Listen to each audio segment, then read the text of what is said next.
the stage. There's the stage. Look at this. Oh, it looks like we are all up. Okay, so like I said, be careful what you're saying because I like to get sort of the background. This is all what this is about. But this is the one when we get ready to really start the show, we're going to go with this camera here. Okay. So each one we're on, we're good. Just chill out. We can kind of hear, but let me just get this. Okay. And we're going to give my apology to Lauren Sanchez because she was showing and I'm going to do it too. Okay. Oh, I have a goal in mind. Okay.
Hey Val, how are you? I got my voice back almost. I got my voice back almost. Like I say, y'all, I haven't been sick. I just haven't had a voice. Thanks to my sister, I got my voice back. She bought me this for $50 to go. So and I've been drinking orange juice. I got my orange juice here as well. Hey Keisha.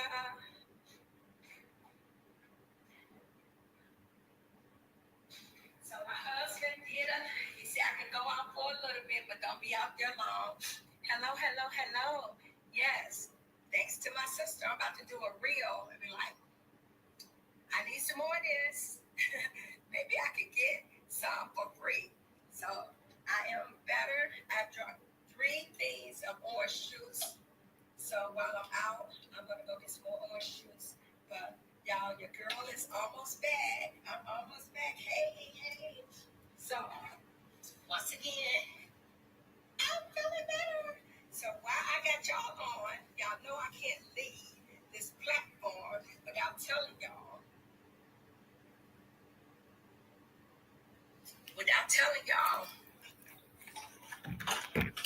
it's your girl Fifi. I am a paparazzi consultant. I sell $5 jewelry, but I've been out of commission all week. I have been not under the weather, but I haven't had a voice, and I don't know where it came from. Right? Look, I'm a mother hustler, so I want to do a reel when I get to the bowling. I'm going to my niece having a party. I'm just gonna step in, step back out, and I gotta get some air. So while I got y'all on here, for those that don't know, I am a paparazzi consultant. I sell $5 jewelry, and sell a shirt. As y'all see, I'm about to go out. I wear the shirt as well. So these are the life of the party earrings. They are the life of the party earrings. These are so cute. So if anybody like these, type in gold life of the party. Gold life of the party earrings, y'all. They are really, really cute. My outfit that I have on, I just have on,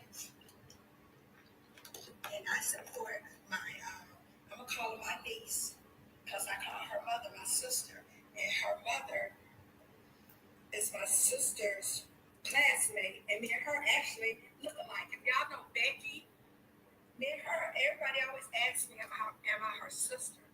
Her daughter has her own clothing line, Mother Hustler. So y'all go and support her as well. She has jogging suits, shirts, t-shirts. She has kids' clothes. So I gotta give you another one. That's the only one I have. So I'm gonna order me another one. Probably want me to because I like it. And I think I'm gonna get an oversized one. So I have on the cream with the brown Mother Hustler with my husband's shirt. Of course, I have on my paparazzi hat, and then I have on my paparazzi earrings. So if y'all like these, type in Life of the Party gold earrings. And y'all know when I go somewhere, I take my bag. And so I only have probably about, I don't know, a little of them. So if anybody want these, let me know, because if anybody at Golden Alley want them, I'm going to be selling them at the Golden Alley as well. So if anybody like those, type in Life of the Party gold earrings. They are absolutely cute. So cute. So I just have on my shirt with some brown pants. I have some heated pants up under here, and then I have on my brown fur boots. So hello, hello, hello. Hey Brandy, how are you? Thank you for joining. So if anybody like these, type in Life of the Party earrings before I leave, and I'll pull them for you guys because I don't have very, I have half of a bag left, or half of a bag left. After pulling for those that pre-order. So these is absolutely cute. So if you like those, type in Life of the Party earrings, and I will pull them for you. Hey Kathy, how are you? But I really came on here to thank my sister. So I'm gonna do a content. I guess that's what they say. And they be doing contents and to bring more people over. So I'm gonna do a content with this stuff. So I got my tea with my paparazzi cup, possibility cup. All things are possible. And I want to thank my sister once again for this. My voice is back, y'all, but I'm not going to push it. And I pray that I can talk a little bit longer so I can go live on tomorrow. I hope I can, but I'm not going to push it. So once again, Life of the Party earrings are really, really cute. They are in the gold. They have gold, black. They have they're gold hoop earrings. Look at them. They're gold and black.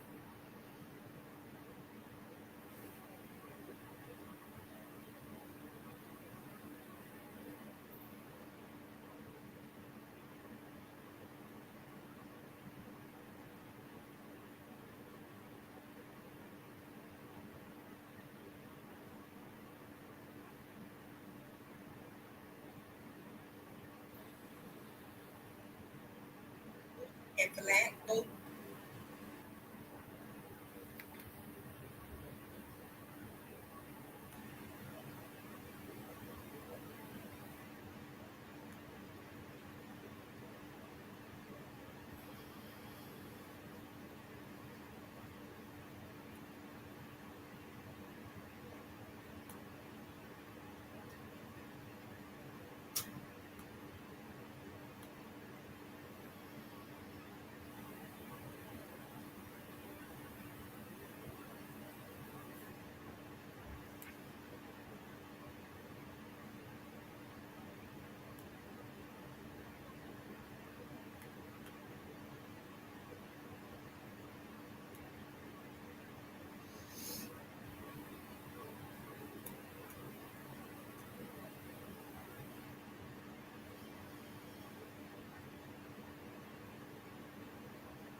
Hey guys, what's going on? Hey.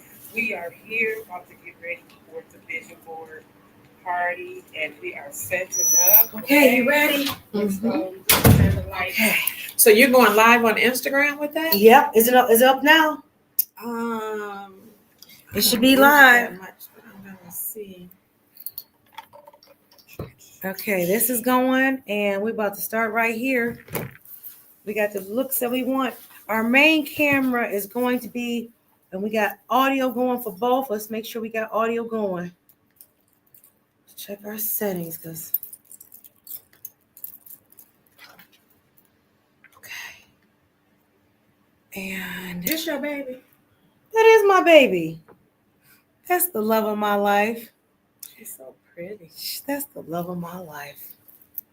I swear to God, the love of my life. So you go live on this? Is it on there? No. Protect the P. Okay. Protect the P. That's where it should be live at. And I think it might be blah blah blah. Oh yeah. All right, and we're up. I don't know how it's going, but I think we there. Protect the P. Yep. Yes, it's live. Okay, we live. And let me just start here. We got an hour here. So, and I think we're mainly looking, we can look at both cameras because we got two cameras going on. But thank you so much. Thank you too. And welcome to Protect the P, where P is whatever word starts with P and is appropriate. That's what it is. So today I have you, Valerie Bonner, on, and you're going to talk about protect your parent. Yes. Before we start with that, I want to go out and say, I want to apologize to Lauren Sanchez. Lauren Sanchez, I was not kind to you. I said, I think on, you tell me Jeff Bezos couldn't buy her a shirt to put on. And because of her inauguration look, right? So then, and I was standing by that.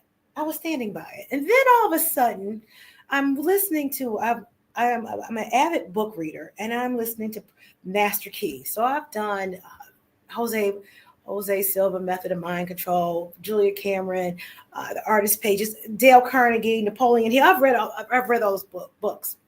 So now here it is. I'm listening to it, and I'm listening to the Master Key. And all of a sudden, I look and go into my closet because today was a good day for me. I got up, and I went and worked out with my personal trainer.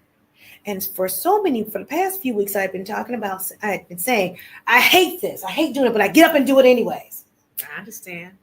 However, I said, you know what? And I was listening to the Master Key, and I'm thinking, don't get me wrong. My life is wonderful. It is full, it's abundant. I want more, but it's good. I have a good life. So I'm listening to the Master Key, and he's taking you through exercises. And part of what came up is that and I know there are people who can't even get out of bed. I need to be happy for about everything that happens in my life. So all this stuff I can't stand. No, I love it. And I'm so appreciative that I can get up and do it. So I love going to work out. I love having a personal trainer. I love my life. I love it. I love the people that I'm able to help and assist. I love that. So I'm not going to stop it. So, Monday was the inauguration. I see Lauren Sanchez, and I've always said, all I ever wanted to be was a rich, beautiful woman with a wealthy husband who lets me have my way. And I'm halfway there. So now I see Lauren Sanchez, and I said, come on now, Jeff, you tell me you couldn't have bought her a shirt. And I'm kind of hating on her. And then this morning I'm getting ready, and I see my cream suit, and something says, wear that on the show. I said, because Lauren Sanchez was trying to tell your ass how to get, I want 10 figures. I want 12 figures. That's the kind of man I want. So she's trying to show you this is how you get it. This is how you do it. So that's how you do it, Lauren Sanchez. Look, I got it. I got it on. I got my white, my cream. I got my brassiere on. I got it. Doing it. Okay. I'm ready for mine. I'm ready for my 12-figure man. I want it. And it shall be done. It is so. It is so. It is so. So that's where we is. I wanted to say, and it's just like they have somebody else called Cooking with Kaya. And I was never against kayak because I thought it was wonderful that a young woman was out here. Now keep in mind, Lauren Sanchez and I are about in the same age group, right? We're in the same age group. So if that's how you do it, I got it. I'm taking notes. I'm falling in line, Lauren. Thank you for subliminally telling us all how to do it, how to get a damn Jeff Bezos, because Lord knows. Now, again, I'm going to keep my law practice. Let me just make sure it's clear. I'm going to keep my law practice because I like it. I love what I do, but I will. You tell me just no shirt with the cream to the inauguration. Okay. And you got it. Okay. And I worked out today, so I know the skin is nice and toned. You know what I'm saying? After you work out, all that. So that's where we are. So I'm going to protect my pocketbook. That's what I'm doing, protecting the pocketbook. So now, Valerie Bonner, you are a media mogul in that you have the Real Black Coffee. I do. You've got now is it a podcast and a video show? Is it radio show? Radio show. But we actually record and then we put them on all platforms. So you can find it on Spotify, you can find it on iHeartRadio, and multiple iTunes, multiple platforms. Is that right? Yes. Okay, so then, and what topics are you discussing on the Real Black Coffee? Well, anything that provides liberation. Most of my shows are about empowerment, and it's unfiltered. We don't hold back. And that's why I do it all on my own. I don't get sponsorships or anything like that. I don't want anyone telling me what to do. We want justice and liberation. You're not going to pull my sponsorship because I said something you didn't like, because it's not going to exist. It's not there. But we have done wrongful conviction cases. Okay. We have done a series called Devils in the Courtroom about probate court corruption and assets being pillaged from elderly people.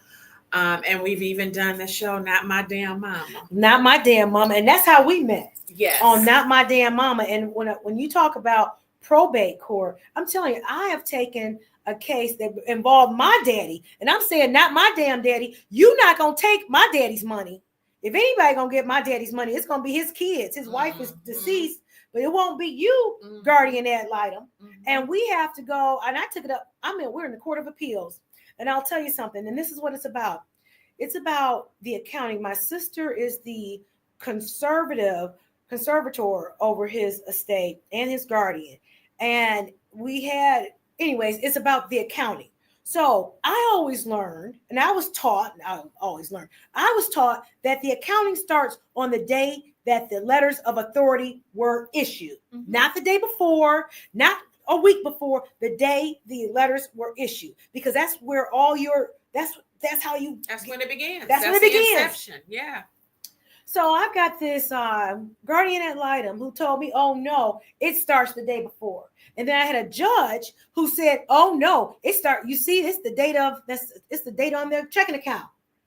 And I said, wait a minute. And in my 17 years, I had never heard anything like that. So if you're telling me, Judge, that's what it is, okay, I don't agree with it, but I'm not going to go toe to toe with the judge because I can't win that one. I'm just going to go to a higher court and ask and say, wait a minute, this is not the way.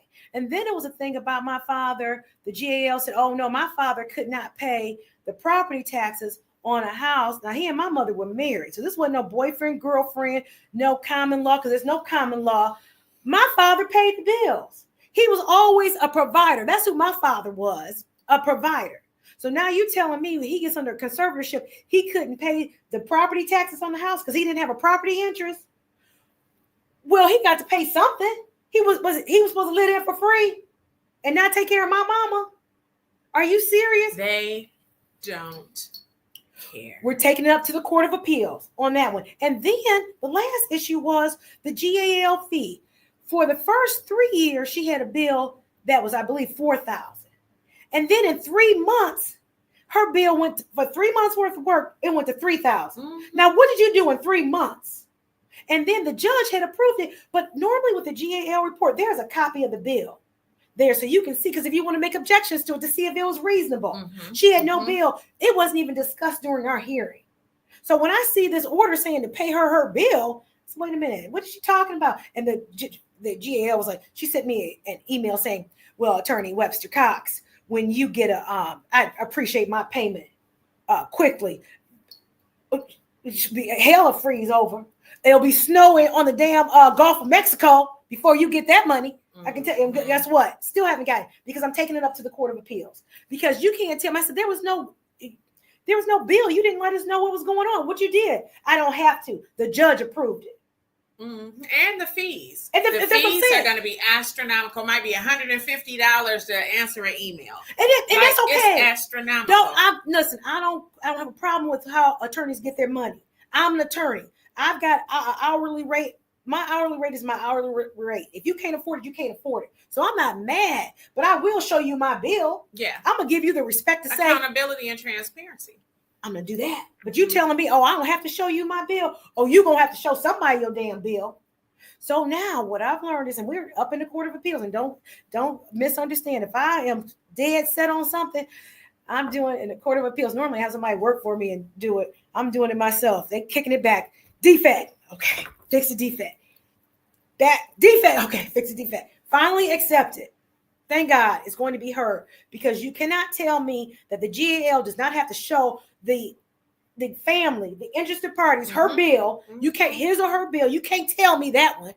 And I won't believe it. You can't tell me that my father, who's been providing for my mother, was supposed to live in the house for free, not maintain it. And not maintain it when that's what he did as a husband. And you can't tell me that the start date of the account is the day before the letters of authority were issued. You can't tell me that. So we're going to have to go to the higher power. And the Court of Appeals says, nope, they can do that. We're going to go to the Supreme Court. I'm going to ask, I'm begging. Take it all the way. I mean, and listen, I don't know how you feel. Well, we're not going to talk about that. And if I got to go to ask President Trump, I'll tell President Trump about it, because we're not going to take my daddy's money. Not my damn daddy's money. Now, he was the best daddy that he knew how to do. He was a young daddy, but he was a hard-working daddy. And he did his thing. Honestly, he did his thing. But I love my father. And he was a good dad. He's still a good daddy. So you tell me some stranger, you're not going to do him like that. Where you taking all his money? And it's not all his money. Don't get me wrong. It's not all his money, but you're not going to do that. So that's where we are. And I'm fighting that. So when you say probate cases, yes. Now we're talking about your case, how we met with the hashtag not my damn mama. Not my damn mama. And I was out there with you. And we, so now what can we actually talk about? And I want to set the stage there, because I know you sent me, the agreement has been signed. There's no disparaging remarks. So we can't mention the name of the place. We cannot, but I'll tell you something, the check hasn't come. So the contract has not really been instituted, meaning they sent me something saying that they wanted to see what CMS wanted.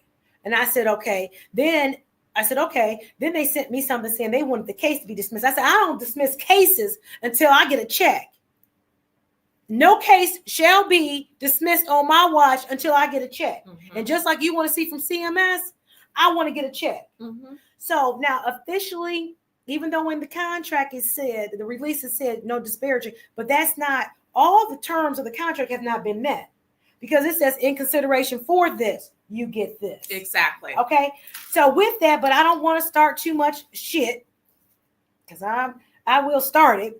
But so what I'm saying is, why don't we just talk about, we won't mention where, but we will talk about what we will talk about, just places. And it's not the actual facility. I want to make sure that's clear. It's not the structure, it's the people.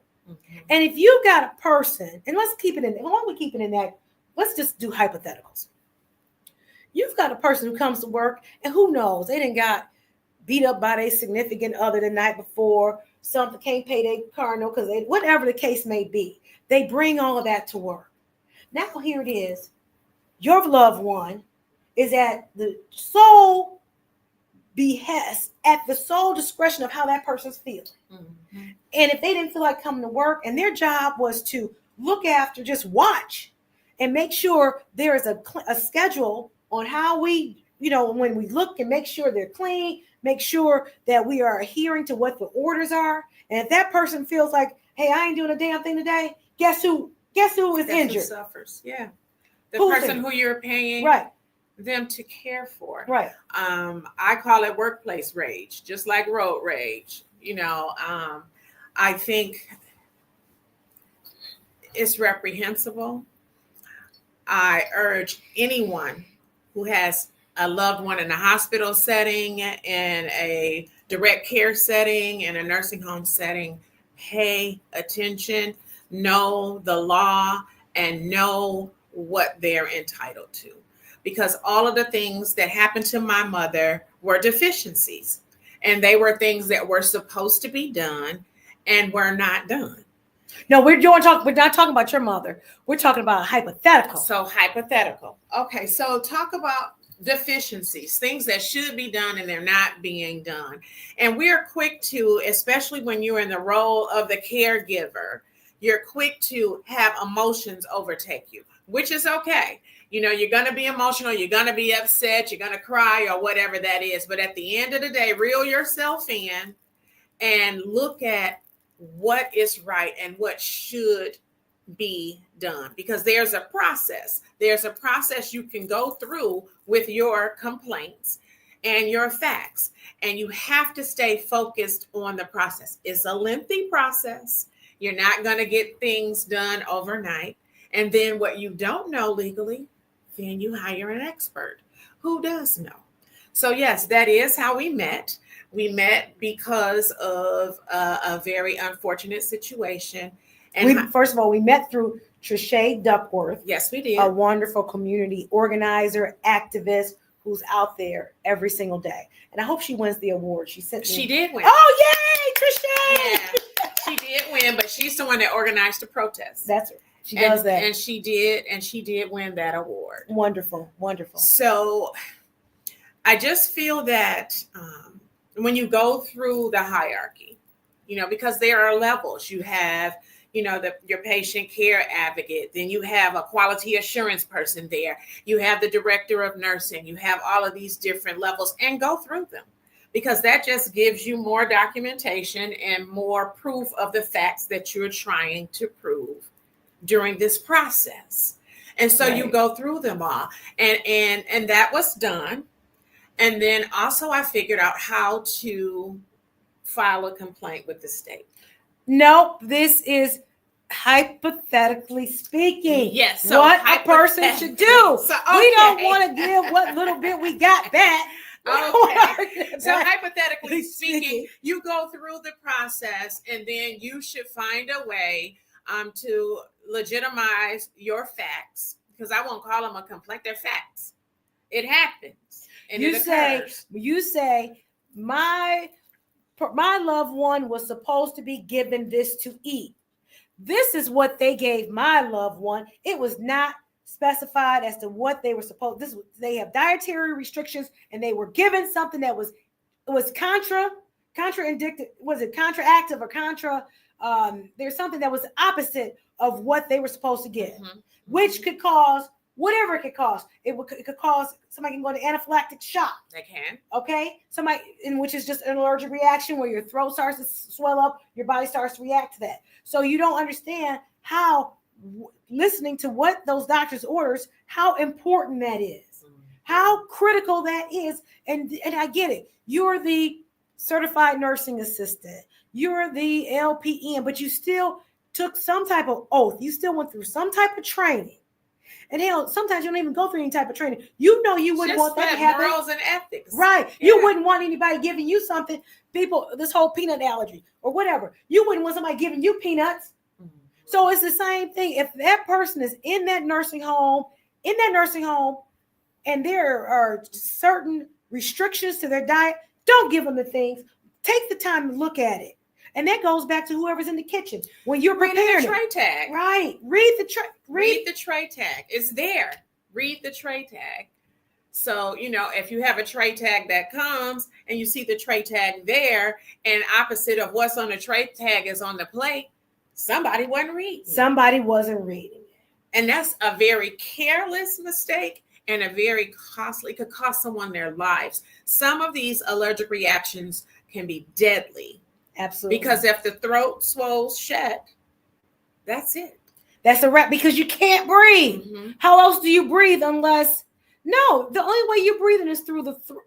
It's here. Mm-hmm. Can you breathe through your lungs? Can somebody puncture you? Can you not? I don't know. I would have to look into that. But the bottom line is, right now we go through our nose, we go through our mouth. Those are our airways. It comes down to our lungs. And the lungs, what? Takes the oxygen and pumps it out to the body. That's the extent of how I know the anatomy works with respect to our respiratory system. I know we have an upper respiratory and a lower respiratory system. I got that part. But what I do know is that if you give someone the wrong food, that throat swells up, it's a wrap. I know that much.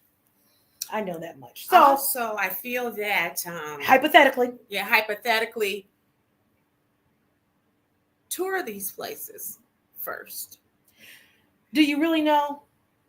You can tell by cleanliness. Oh, absolutely.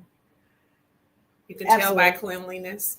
I also feel that in this situation, make sure that you have someone assigned to have that power to make decisions. And a lot of times we don't have someone in charge of us, someone assigned to make those decisions. And so if you don't have that, if the person that you're caring for becomes unconscious or whatever, they can turn to a family member or whatever. But if you have that power through that power of attorney, that durable healthcare patient, it's called a patient advocate. Okay. It's called a patient advocate. And if it gets to a point, say you didn't get that done in time, or the person is no longer able to make decisions for themselves, then you go to court and you get a guardianship.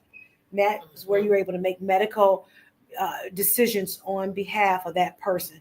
But absolutely, if you have a patient care proactive, because that takes time to do, to go to court and get that if your person is already there, so let's be proactive with this, and make sure as we age, and even now I have one because I didn't have one, so be proactive so you have someone in charge of you and can make decisions. I'll tell you something. I got one.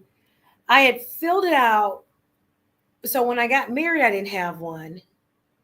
But now I wish I did have one when I got married. Then when I went through the divorce, I got one after the divorce, and I set up a trust. I set up a power of attorney, and I set up a patient care advocate. So the healthcare power of attorney. I set up all those things because I wanted my daughter to be taken care of, and I wanted somebody who I felt who understood, not shared, just understand what I want. Because we may not share the same thing, but don't have me someplace where I wouldn't want to be if I can't make any decisions. Now, that's why I work out and try and working to stay in shape and get in better shape, because I don't want that to ever come. But things can happen and turn. But it can be anything. It doesn't even have to be health and wellness. It could be a car accident. That's what I'm saying. It doesn't have to be health. That's what I'm saying. But anything can happen just like that. And you're in a position where you need somebody to be able to make decisions for you. So it was not until COVID. And when I caught COVID, that's when I actually got everything signed. And I went out of here. I went out of my office. I got everything signed. And I said, damn it, because people were dying. And I said, I don't know how this is happening, but just in case, let me go ahead and sign the trust. Let me go ahead. And I had already set up the trust. I have the EIN for the trust. I set up, and I went ahead and signed it. And I said, okay, just in case I don't come back from this. But I came back and I'm alive and all is well. And now I have always told my daughter what I want. I said, where do I want to be? You want to be on a cruise ship or you want to be off the water? Exactly. Don't have me no damn nursing home. Don't. You put me on a cruise ship. They got doctors on there. You put me on a resort where they cook, they clean for me. That's what, because when you go to a nursing home, that's all it is. Like one, just maybe a nasty resort. Industrial, yeah. It's maybe a nasty resort. But when I look around, when I go traveling and I look at all these places, I said, this is just a home. And some of them are a less than dignified experience. And that's what the problem is. Right. It should be a dignified experience. And when it's a less than dignified experience, that's where the problems kick in. I think when people don't have a choice and they have to be somewhere, it should at least be dignified. It should be decent. It shouldn't harm their self-respect. It shouldn't make them feel insecure. and all of these other things. That's the problem. And you have to search for places that are dignified, but sometimes they're so costly. They don't take the insurance that you have, and you have to have money to pay for it or whatever. And so you end up with no choice if this is the place that they have to be. And so if, in fact, you land in that situation, you definitely need to know the process. You need to know your rights. You need to know all of that so you will be able to advocate for yourself and know what you're talking about. It's critical. It's very critical. I don't know how many times I just wanted to cuss everybody out in the place. It makes you want to do it, but you cannot do that. No, you can't, because you'll go from being the victim to the villain. And not only that, the person you're caring for now will be in guardianship. Because if you're the person taking care of them, then they can just ban you from this facility. Then who else can get in? So now they're going to just take over and say, hey, but they don't have anyone because the person who had control has been banned. So now let us just do this and let us just do that. And I don't like that. Well, you know what? Yeah, I hear what you're saying on that one. And that's unfortunate because there are times, at one point in time in my career, I did something called guardianship reviews. And I would have to go to various nursing homes and rehab facilities to see how the person is doing. And there was a list of, I had certain nursing homes. I said, oh my God, if anything ever happened, I would not want, if I had a dog, I wouldn't even want my dog to stay here. I have said the same thing. Okay. I wouldn't want an enemy of mine to stay here because it is, and it's not the facility. It's the people who are running it, it's the lifeblood of it. It's the team members who, for whatever reason, on that day and maybe a consistent series of days, just don't care.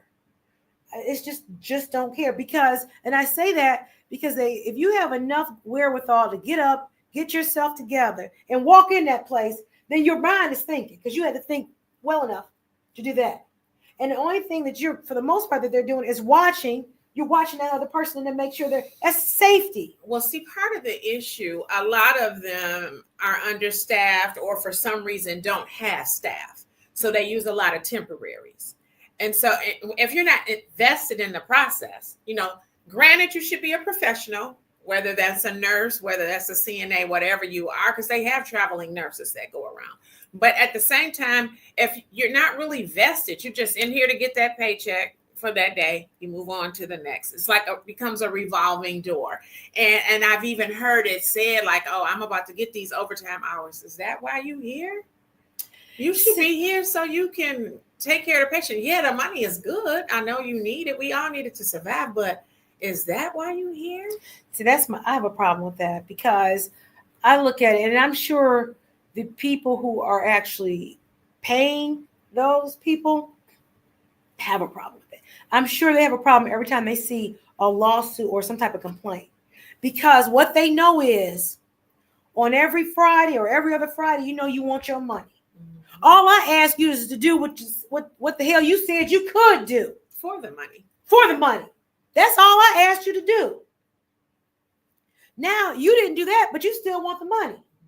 I got a problem with that because now you're costing me money. You're costing me money because now I got to go defend this suit for something you did that you told me you were going to do, and you were going to do it for X amount of dollars. And this is the amount you said that you wanted. Did you need $1 million to do it the right way? Is that what you needed? So the bottom line is for, as far as the owners, you hire people and you are expecting, we ain't got to be friends. Just come in and do what you said. Because I'm going to do what I said I was going to do, which is pay you. Just do what you say you can do. The other issue is, every facility has a maximum number of beds. So let's just say it's a 200-bed facility. And with that 200-bed facility, you know how many of each type of employee you should have to run it if the facility is full. So when you get to the point where the facility is full and you're understaffed, stop filling all the beds up then. That's to get the money. Yeah, so they're getting the money because they fill the beds up. You don't know how many times it's been said, I'm overworked because we're understaffed in a lot of industries. But in this industry, the care industry, it shouldn't be. You're opening yourself up for medication errors, certain types of errors. People are tired. You know, the call light is on for an hour because I was down here dealing with something else. I don't have the opportunity to get to you because we're short staffed. You know, so that shouldn't be either. If you are short staffed, then you need to monitor how you fill those beds. That's right. I agree with you. It is a problem where, of course, you bring in the people because you want the money to come in. And you need the money to come in to pay the people who are there. Mm-hmm. Now, the people who are there, if they're not, and I understand being overworked, that happens. It ain't for everybody. I get it. And it's not, especially if you're thinking, hey, there's supposed to be so many other people here to assist me. Mm-hmm. So you can't blame me for this. Okay, and I get that part. But the part I don't get is, for what you were supposed to be doing, did you do that right?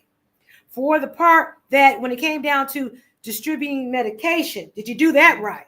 When it comes out to distributing the food, did you read that right? The tray tag is right here. Did you do that right? Exactly. When it comes down to taking a person from physical therapy down to their room, did you do that part right? Because that's something you had direct control over. That has nothing to do with anybody else. That position that you're doing right then and there. Or did you tell them, somebody who hasn't walked, hold your legs up? And then you end up rolling over their leg and cracking their damn tibia. What is going on here? Or is it a thing of, again, I get it, you trying to make money. So now you're doing unnecessary surgeries. Are you really trying to give an 85-year-old woman the electrode surgery when it says in the local coverage determinations, the LCDs, that they tell you that person wouldn't be a good candidate? Mm-hmm. Mm-hmm. But you did all that to get the money. But you can bill for it. But so you can bill for it. Mm-hmm. Now I got a person who's paralyzed because you said, oh, I'd rather get this money and deal with that later. With the consequence and cross our fingers. And don't get me wrong. A lot of times we all cross our fingers. When we get up, we go out and hope that this is going to work out for us. Well, but not at the expense of others. It's a war. You're constantly fighting for everything. But with every war, they know how many casualties they'll get. Yeah. And they'll just dismiss it. Like, okay, we know we may lose this many people. We know that this may happen, but we still gain this much on the other side. So let's just go through with it. And that's a real issue. That's an issue. That's a real issue. That's an issue. When people are fighting for their lives and you're fighting for the lives of your loved one, it is such a tiring process. It would work so much better if everybody was ethical and just did what they were supposed to do. And I won't say that the system is broken. I will say that it will do what it's designed to do if people do what they're supposed to do. And that's the issue. That was said so eloquently just now. It's not broken. Mm-mm. It works the way it's designed to work if you do what you're supposed to do. If you do what you're supposed to do. Just do that part. Mm-hmm. And that's not much because it's the part that you said that you could do. Because if you told me you couldn't do it, or you said that you would try. Mm-hmm. So now if you're trying, I need to see where you're trying to get better, where you're trying to improve. Because I respect that. I think we all should be trying to grow and grow. Continue to go northeasterly. Because we're not talking about, and I'm not saying medical issues don't happen. Absolutely. The wrong medication. The basic things, answering a call light in a timely fashion, changing a person in a timely fashion, reading the tray card to make sure that the right food is on the tray, cleaning up water off the floor when there's a spill so no one falls. Just basic things, just that part. What about you send your person to the facility and you go out and buy them all the nice little Family Dollar clothes because you're not going to get them, a bunch of designer stuff, and then it's gone. Mm-hmm. What about that? Now, that's something.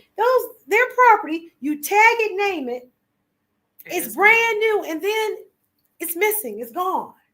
That is unacceptable to me. It really is. Because somewhere, somebody takes those clothes and washes them. Mm-hmm. What happens to them? Pay attention.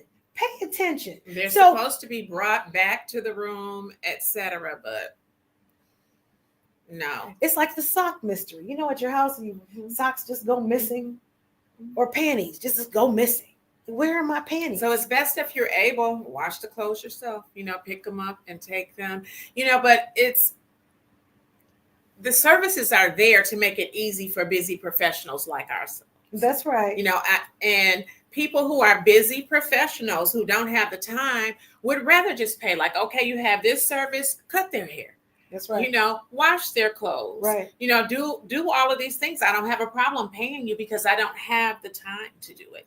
And it's okay, but just do it right. All of the everything is in place, but it is mishandled and it's not done correctly. It's logistics. And I'm going to tell you something. I wanted to start a business once.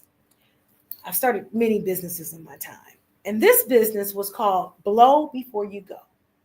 I had gone to a conference and there was a stand where there was a machine that you could give a person to see. It was used by law enforcement to see what their alcohol level was.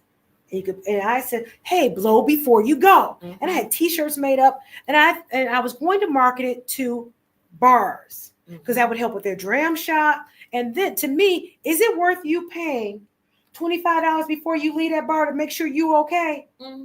Before you get out and get penny. Is it worth it opposed to $10,000? Yes. Blow before you go. But then there's the logistics of it. Having the people, because most people who go to bars drink. Hell, a lot of the employees that are at the bar are drinking. If people are drinking, I guarantee you they're not paying attention. Judgment impaired, yeah. They're not paying attention. They're not collecting your money. They're not collecting your money. They may be just giving you. And how are you giving my money away? You letting people blow, and you're not charging for it. How am I going to logistically make that happen? And I could not figure out how to logistic. And I saw it going all over. I thought that would be a wonderful service. So I'm telling you, blow before you go is out there. Blow before you go. You get those. You go. You get a contract with a facility, a bar. And you just say, can we be here? And it's their choice, whether or not they have that. Now, what does that do? That helps the prosecutor because, hey, you were at a bar that had blow before you go, and you chose not to, which already said that you was impaired because if you had sense. But a lot of times people who go out and driving, they think they're okay anyway. So they may not have the sense anyways, but maybe it's a responsibility of the owner of the establishment and those employees to say, wait a minute, why don't you blow now? Why don't we just look and see? And then maybe you add that to their bill. I don't know. Vending machine, just like they got right there. You can play the lottery. Have a little small machine. They can just tap their debit card and the thing comes out and they do it themselves. They do it. So my point was to start off, it was logistics. So now here it is. We talked about the services that are at facilities. You get the haircut. You get the different other services that you want done for your person, your loved one, because you want them to feel this is just like at home, away from home. That's what it should feel like. You want them to feel like away from home, or they're on vacation at a resort, a nice resort. Yes. So is it logistics? You have this up, but you don't logistically. You just can't provide it, and that comes down. Now that's your business model. Because it's all based on human capital. And I'm going to tell you something. With that being the case, I don't care what color you are. Do you hear what I'm saying? I just want somebody in there who's going to be nice, do their job. You could be freaking whatever. Just take care of my person. That crosses all color lines. Do you hear? And that goes into the debate about the people coming in with certain visas. I don't care. Can they do the job? Will they do the job? Yeah, because certain jobs you don't need to speak English. No, you don't. You know that somebody need to clean up. Right. Yeah. Everybody know that part. Yeah, you can mop the floor, get them edges in the corner. That's it. You don't need to talk to do that anyway. No, you don't. So it doesn't matter. It's almost like another form of prison in some of these places. It is. It's like they're imprisoned. especially if they don't have someone advocating for them, someone coming to visit, someone checking on them. Those are the worst because they can be ignored extremely because nobody would even know. That's right. And it happens. All the time. It happens. All the time. So you have to make sure that someone is there to check on them. And with that being the case, I think the most ideal environment is home. Mm-hmm. Home. And I say this, and my mom passed away, and I'm happy she went quickly. I really am. I'm happy she didn't have to be in a rehab facility she had been in rehab facilities, but I'm just happy but every time she was in one, she was still aware of what's going on. Mm-hmm. Okay. I'm happy that when she went, it was within a couple days that she didn't have to suffer. She didn't have to suffer, and she didn't have to go through, is somebody having to be there at the nursing home or the rehabilitation 24/7 to watch to make sure everything's okay. Mm-hmm. Mm-hmm. Because you really do, because they act differently when there's somebody right there. Mm-hmm. Watching over their loved one. And it's a shame though that you have to do that, because that's the reason why you put them in a facility, so that they can have 24/7 care and you catch a break. In some instances where they don't need the extra medication or feeding tubes or whatever else is going on, you really, really want to spare yourself, so when they come home, you will still be able to take care of them and function, and you're not burned out from the process. Overall, where would you want to be? How do you want to go? Home. I'm going to tell you something. I've always said this. When I go, I want to be an old woman. And when I say an old woman, I'm saying pushing 100, if not going over 100. And I mean, I'm still up every day walking. And when it's time for me to go, the power of life and death is in the tongue. Mm-hmm. And wherever I am, and if that means I just walk out into, like Moana's grandmother did, I know it's the cartoon, just walk out into the water and just go on, because it's like, okay, I'm done now. Mm-hmm. But I do not ever want to be, I will never be in a damn facility. I want quality of life, not quantity. Right. So when I get where I just can't have a good quality of life and a dignified living experience, I would prefer to go. Just go. I would too. Mm-hmm. I would prefer to go. I wouldn't want to be a burden on a system or on anyone else. Yeah, and that's how I feel about I think my mother made that decision as well. That she was, I think, and I definitely know my grandmother made that decision. I know she did. Mm-hmm. She was like, nope, I'm not going through this. Mm-hmm. I know my grandmother did. My grandmother worked at a nursing home. Oh, okay. And she would always say, I never want to be in a nursing home. Never. And so my father did everything he could to keep that from happening. Put a hospital bed in his living room and everything. And really, his brothers were helping, and they would do a rotation and help watch her. She would go from each brother's house, stuff like that. And she got really sick, and they put her in the hospital and said, we will not release her to the family. She needs to be released to a facility. She has some stuff going on. And so that's how I know the hearing is the last to go. They can hear regardless if they're responding to you or not, because my dad explained to her and said, Mama, I know you never want to go to a nursing home, but we don't have a choice. So the nursing home will be here tomorrow. She probably died that night. To pick you up at 12. She died at 11. 12. She died at 12. Yeah. Wasn't happening. She already told you. Not happening. She did not want to go because she worked there for years in the laundry, but still she worked there, and she said it's just not right. And that was many years ago. Right.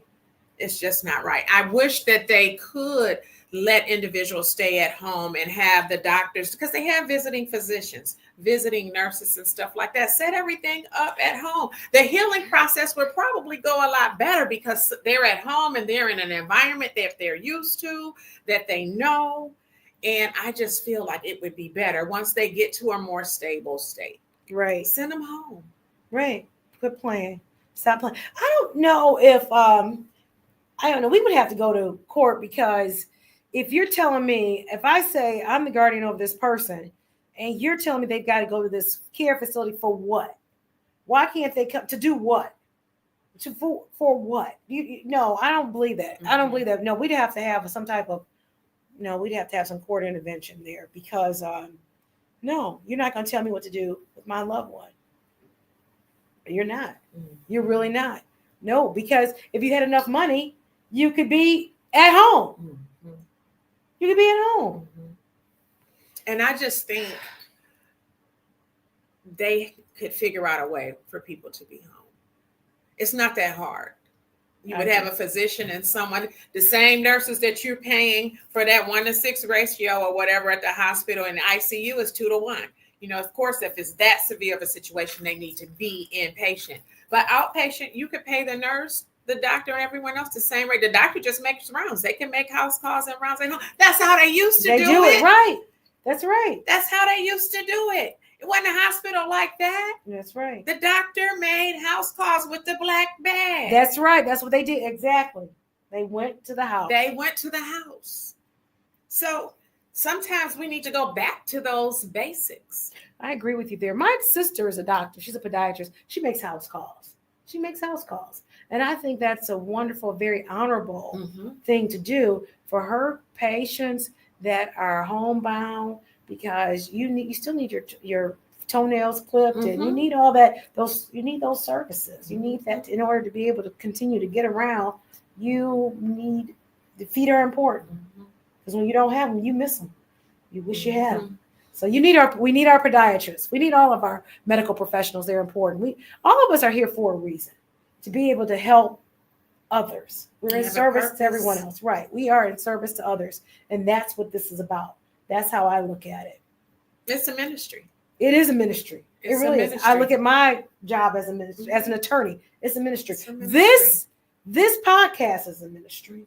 It really, really is. So now we talked about how are people to get in touch with you? So you can follow me on Facebook at The Real Black Coffee Detroit. I am on Instagram at The Real Black Coffee Detroit. And so those are the two platforms that I use. If you're on Spotify, iHeart, iTunes, you can tune in to The Real Black Coffee. And all you have to do is ask Siri and say, Siri, can you play The Real Black Coffee? No sugar, no cream. And it should come up. So my Siri came up and said, I couldn't find black coffee because Siri is The Real Black Coffee. Siri, hey Siri, can you find The Real Black Coffee podcast? I couldn't find that on Apple Podcasts. Well, Siri. Well, hold on, Siri. Okay, try The Real Black Coffee. Go to The Real Black Coffee, no sugar, no cream. Oh, I didn't put that part. You'll need to unlock your iPhone first.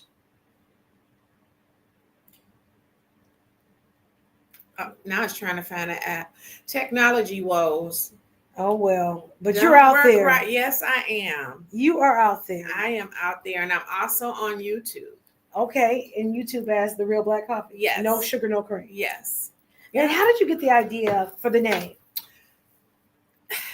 Wow. So I was a part of a diversity initiative as a new hire at a major pharmaceutical company. I was a scientist. Oh, nice. And during my reign there, I knew that I was hired as a double spinoff, Black and female. Okay. Right. So we don't have to look for more women and more Blacks. We have 2 in 1 with her. Right. I was educated. I knew what I was doing, but I knew that I was hired as a part of the initiative because every white person that worked there let me know. They were very honest with you. Yeah. Well, thank you. So that's how I knew. Thank you very much, but I want my check, please. I'm here to work. Right. But at that time, as a part of that initiative, there were a lot of microaggressions and they lacked a lot of cultural competency. What does that mean? So that means that there were subtle racist things done, and they wanted to hire Black people, but they wanted you to be white once you got there. That's not cultural competency. Cultural competency is you hire me as who I am, you accept me for who I am, and all that comes with that, because we're all scientists. I was assistant scientist. We're all professionals together. So they had a hard time with that. But when you said, because you're in a white male dominated profession. So I want to understand, what does that mean that they wanted you to be white? What was being white supposed to be? In my definition, yeah, what did they want you to do? To be a part of the good old boy network. Don't push back. Go along to get along. When you see something that's not right, keep it to yourself if it's going to impact what's going to happen. And so, was this impacting how either the health and safety of others? Oh, well, that's no good. You can't do that because people could die. Wow. Okay, so but that's just so they wanted you to be dishonest then. In some cases, yes. In other cases, it was the fact that they were being extremely racist. I wasn't included in things that I should have been included in, including certain meetings and things of that nature. And I even had someone to tell me that I speak very well for a Black person. Well, that's good. So thank you. See, I'll tell you something. I've had jobs in the past. Being an attorney, I've never worked for another firm.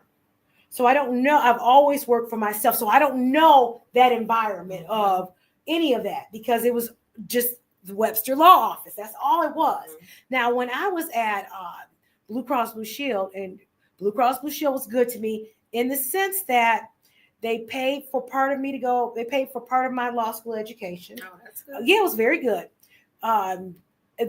I worked there, I think, for about 7 years or so. I started off as a contractor. They hired me, and then I went to law school. And then I was told that Lisa DeMoss did not hire Cooley grads. And I heard that, and I said, okay, well, I know where I can go, and I can be a CEO of a company. And the person said to me, Frank Jackson said to me, where is that? I said, my own company. Mm-hmm.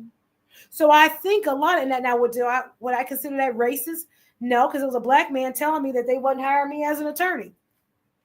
But I took that as all right, fuck you.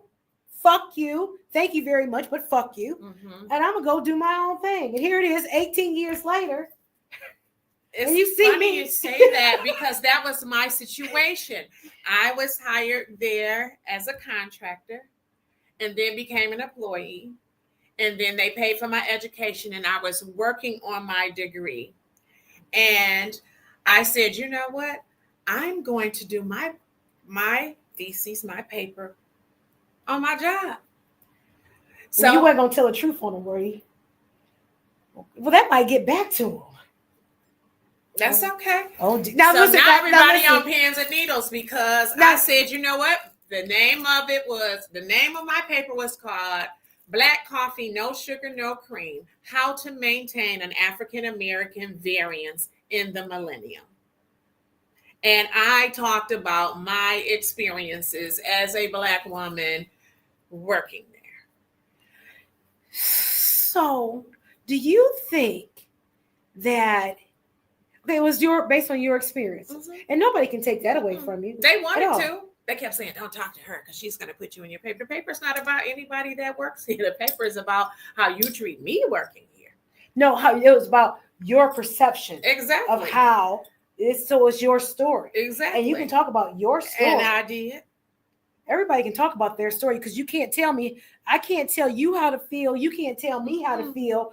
And if you've done something that made me feel a certain way. And you can't tell me how I feel. That's right. You can't tell me. If I tell you you've harmed me or you made me feel a certain way, you don't have the right to say you didn't. That's right. Because it's my perception about how I feel. That's right. But it was some helpful tips, and I let them have a copy. So what happened afterwards? I don't want to assume. So I ended up having an anxiety attack. I had so much pressure and stress or whatever that I developed anxiety. I ended up having an anxiety attack. And so with that anxiety attack, I was off work. Mm-hmm. So I started going to see a therapist. That was my first time ever entertaining, because I came from a family of, we're going to put this holy oil right here and pray. You don't need to talk to nobody. You're all right. So when I started seeing a therapist and talking to her, ironically, she said, hey, you're not my only patient that comes from this place. I have other clients that come from this place, and this is a real issue. So do you feel suicidal? I said, no, I feel homicidal. Like, I feel like you were going to kill some people? If they keep on fucking with me, that I'm probably going to choke one of them or something like that. So she was... Well, it's probably time to go. Yeah, she wrote it all down. It was time to go. And then she probably phoned in. Yeah. And so they extended my medical leave. And during that time, but I still became almost agoraphobic. Like, I ain't even going. I don't want to drive. I ain't going outside. It's just too much. Just let me just sleep. I'm all right. So you went into a depression. Yeah. And so she, but it was more of an anxiety. I just felt more comfortable in my house, because after I had that first attack, I didn't want to drive because I feared having another attack. And when you can't catch your breath and you having heart palpitations is scary. Yeah. So she put me through something called exposure therapy. And how she exposed me was going to look for jobs. Okay, so you had to go look for another job. Uh-huh. And that was part of my therapy. Like, go to this job fair. And it was so many people. It was overwhelming because of the frame of mind I was in with my mental health. But I worked through that, and I ended up finding another job. And I said, is this illegal? How are you going to have me looking for another job while I'm at this job? She said, it's exposure therapy. I'm exposing you to the stimuli that makes you upset, that makes you have your anxiety attacks. Do what I'm telling you to do. Now, I don't know if it was right or wrong or not, but that's how I ended up leaving that company. I found another job and I was out. But was it really okay? No, I'm listening to what you're saying. So then, but you had problems within that. You said those people. Mm-hmm. So how was? But it worked. It worked to get you another job. Mm-hmm. Okay, so that's what you needed to do, because the issue was that environment with those people. Right? It was, but it was just triggering to the point that I became agoraphobic. It was my mental health altogether. So yes, that job was a part of it and started it, the stress, because I'm constantly fighting racism and I'm fighting sexism every day, battling just to do my job. And so when you get to the point where you're agoraphobic, I couldn't even stand to hear a clock tick. So that's to the degree that my mental health declined as a part of that process. How did you get out of it? Out of that situation? Because you're out of it. You're not. So did you go? You got another job? I mean, right now you're out of the house, right? So that you're not. So it took cognitive behavioral therapy and medication. But I was one of the ones like, I'm not taking no medication, because when you're a strong, powerful Black woman, you feel like you can get control of yourself. At least I did. Like, I can control myself. I've been controlling myself all of these years. I'm not taking that pill. I don't need no pill to control myself. But I did. Hold on. We're going to go further with this conversation. So this is very good. I guess it's protect our mental health. What's the P that's called protect your mental health? Because this is good. I'm going to have it upload. We're going to go here and remove. No, we want to keep it there. Okay, so now we're going to do a new screen, camera, record. All right, and we're going to start this, and this one's still going. Okay, so I'm fascinated in the sense that when you know what, my, and I guess I've been this way for a very long time because I worked at Blue Cross. And if they had to send me to classes on how to get along with people. So if they were racist, I didn't know, because I was still being me, which was, I'm Dion, I'm gonna do. And I said, you know what, we're all prima donnas around. So if it was, don't get me wrong, I never had anybody. I remember one woman coming up to me and patting my head. I said, don't put your hand on my head. Don't ever touch my head. Now, I don't know if she just thought that was the cutest little thing or whatever. Not a pet. But I didn't like that. But I didn't attribute it to being racism. But it was a microaggression because it was definitely aggressive. So then she right. But that never happened again. after that happened. So now you were telling me that so I say that to say that I'm not saying I never experienced anything. I'm hearing your story. Yeah, so it was I didn't even realize I was having an anxiety attack. I was just at home on the computer typing, and all of a sudden I couldn't catch my breath. I couldn't breathe. I called an ambulance, went to the hospital. They're doing all of these things like, well, did you have a heart attack? Because that's what it sounded like. And we're talking 30 plus years ago. And so it sounded like so a you were heart still attack a young woman. I was young. Yeah. Hold on, something is not coming up right here because it's still registering as a. I'm gonna stop. This is so interesting to me.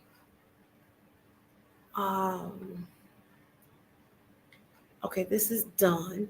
A new scene. I don't want it to be a new scene. I want a no. We don't want to delete any scenes. We want to go maybe back. No. Cancel. I want to continue to talk about this because this is just wonderful to me. Okay. If I put it here, I'm going to say done. And we're going to export it. I don't know where it's exporting it to. We're going to export all of it. Because that's just, okay. So, oh, man. So then, okay, so you were in your 20s. Mm-hmm. Oh shit, we all go through damn breakdowns when we are 20s. Yeah. 20s, 30s. Was just, yep. 20s, 30s. Sometimes in your 40s have a fucking breakdown. Yeah, it was. And I just started having these palpitations and just didn't know what the heck was going on because it wasn't a prevalence to anxiety and mental health then like it is now. Wow. So then, okay, so now that I understand your age, I get it because that's in your 20s. So then you were already kind of filled with some type of way. Do you know what I'm saying? You already. I mean, I remember when I graduated from the University of Michigan, you couldn't really tell me shit.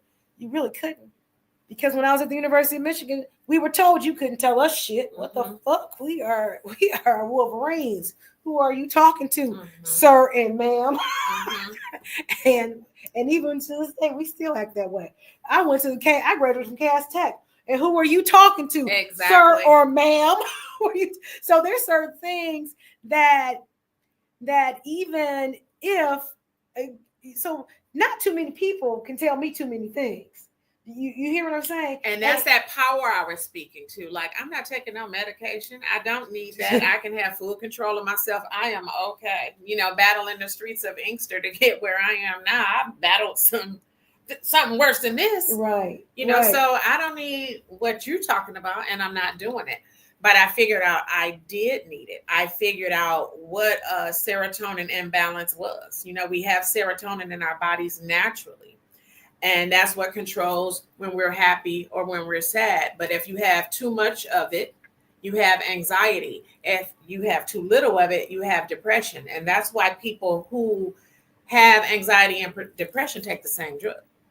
So you might hear somebody like, oh, my friend was taking Paxil because she was depressed. Like, they trying to give me that for anxiety. Well, yes, because it's going to balance the serotonin in your brain. And it keeps you balanced in that way. But in addition to that, I'm not going to be on medication my whole life. So what are you talking about? I'm not doing that. And so it was a combination of the medication, which did help me, which did stable my serotonin, which balanced me emotionally. But in addition to that, I did cognitive behavioral therapy. And that is meditation, aromatherapy, yoga, things of that nature, tea time to just shut it. And I still do that now at the end of my workday. My workday is stressful. I'm dealing with people who are doing all sorts of things, problems all day long. So when I get home, I shut down. I'm not dealing with anything else. I'm going to have tea time, martini time, whatever that is. And then I need to meditate from this point until I go to sleep. Mm-hmm. It doesn't matter what anyone else's issues are at that time.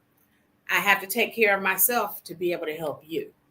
And that's how I got there. But at this time, that mental health disorder or complication wasn't as prevalent as it is right now.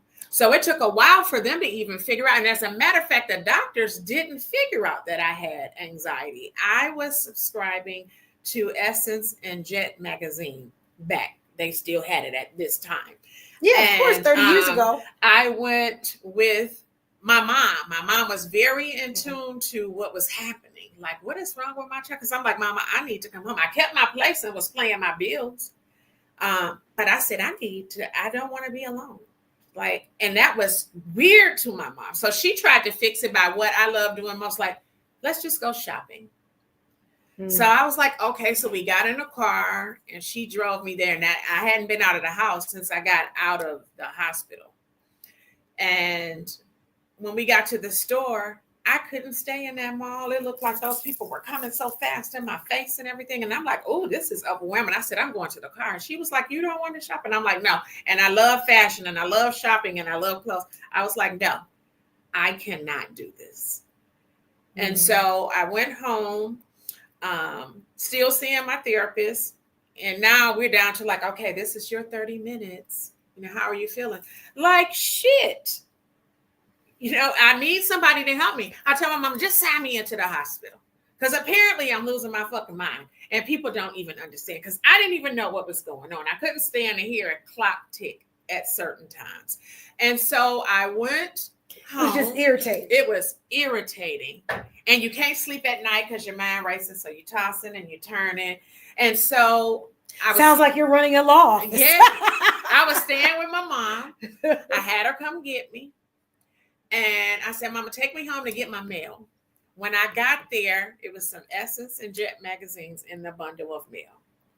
I started reading through the magazine and read about a lady who was feeling how I was. And they said that she had imbalanced serotonin and she had panic attack.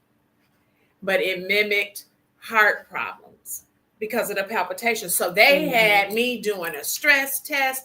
They were checking everything about my heart. They even had me in a room with people who really had full-fledged heart attacks. And I'm on all of these monitors and stuff, but I'm moving. So it's beeping because every time you move, you know, it triggers the nurse at the desk. The lights are dark in there. Now those people really had a heart attack and I'm just moving. She was like, can you just be still? You keep me.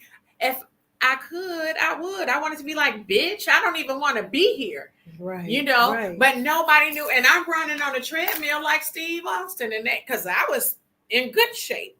And so finally, when I got that article, I called my doctor and told her, I said, I think that this is going on. And look at God, because she said, I think you're right. I just came back from a symposium. And they talked about this, especially in Black women. You're the oldest child. You're a Black woman. You know, you encountered all of this stress and stuff. You were genetically predisposed to have this. And it just triggered at this stressful time in your life. And that's how I found out about it. I had to go through all of that. So your mental health is very, very important. You are genetically predisposed to things. And I'm working on a film about that right now called Sister Heal. It's Time to Keep It Real.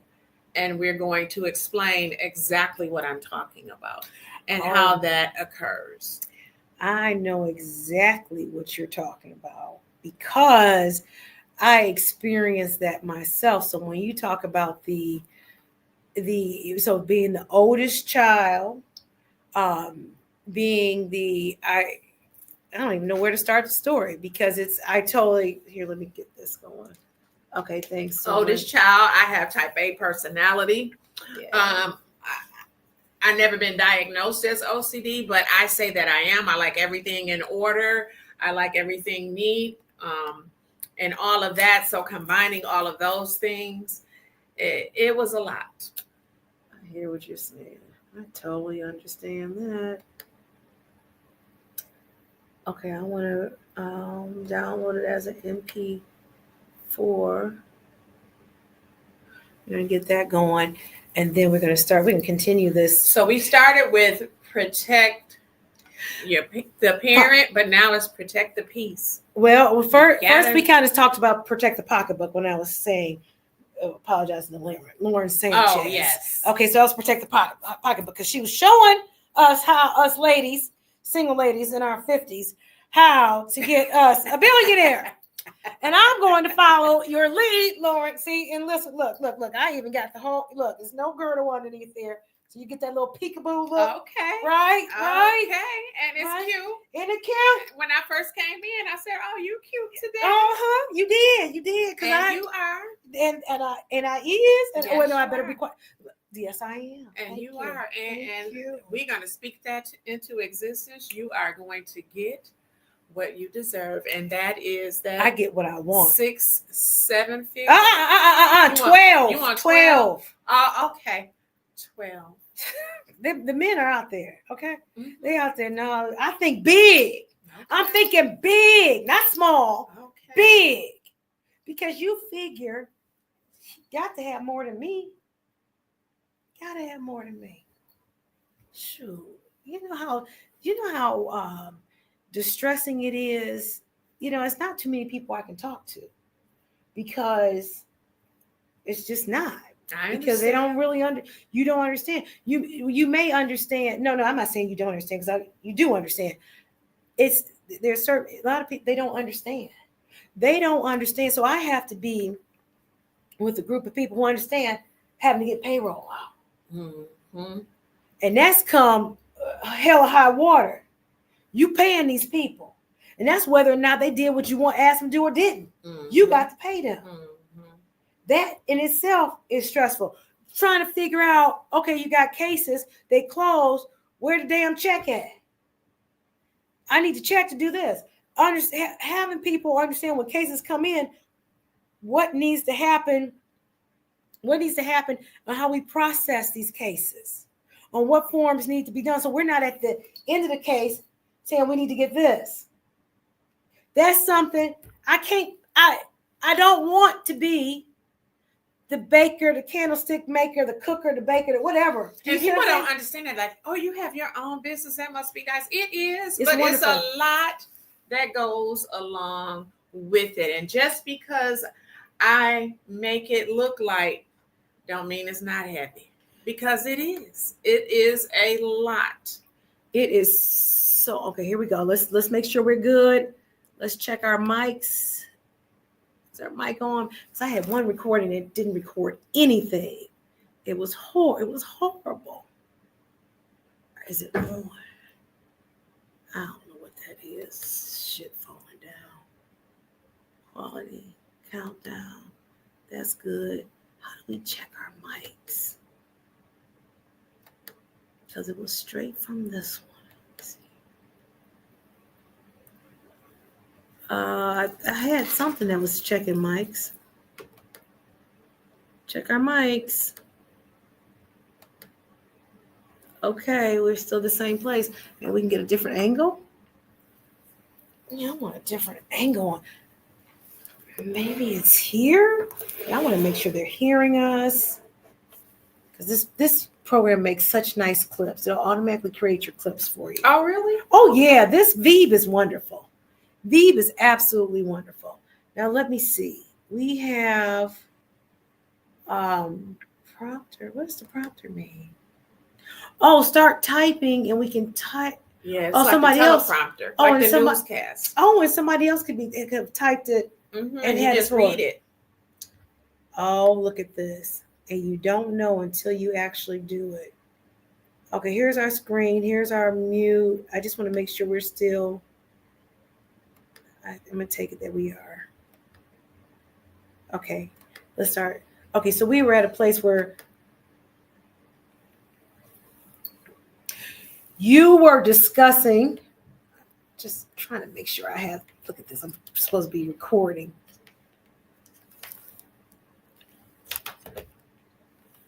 Okay. Oh, see, that's a better angle. And it's getting the Lauren Sanchez look that I'm trying to get. I'm trying to get the Lauren Sanchez look. You have it. But they can't see it. He can't see it. You might have to back up a little bit. See? Right. Got to see that Lauren Sanchez look.